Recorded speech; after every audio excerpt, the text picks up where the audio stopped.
ଆଜି ଜୟପୁରରେ ବିଶ୍ୱ ରକ୍ତଦାତା ଦିବସ ପାଳିତ ହୋଇଛି।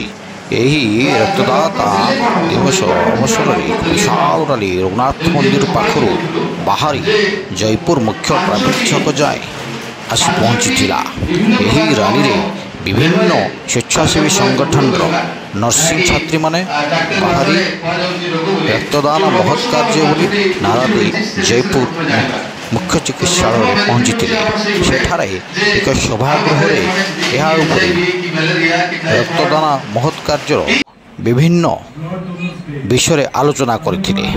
ଏହି ବୈଠକରେ ରକ୍ତଭଣ୍ଡାରର ଅଧିକାରୀ ଡିଏସ୍ ମିଶ୍ର, ଦିଲ୍ଲୀପ ବିଶ୍ୱାଳ, ରକ୍ତଭଣ୍ଡାର ପରାମର୍ଶଦାତା ପ୍ରମୋଦ ରାଉଳ ଏବଂ ଗୋଷ୍ଠୀ ଅଧିକାରୀ ଉପସ୍ଥିତ ଥିଲେ।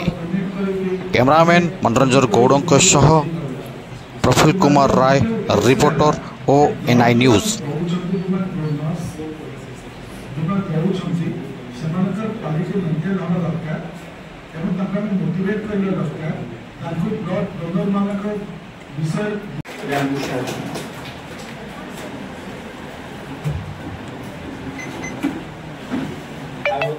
ଆଜିର କାର୍ଯ୍ୟକ୍ରମକୁ ଆବେଦନ ପାଇଁ ଆଉ ତାକୁ ଆଲୋଚନା କରୁଛନ୍ତି।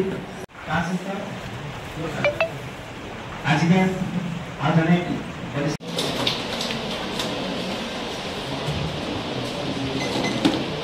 ଆବେଦନ ପାଇଁ ଆଉ ତାକୁ ଆଲୋଚନା କରୁଛନ୍ତି।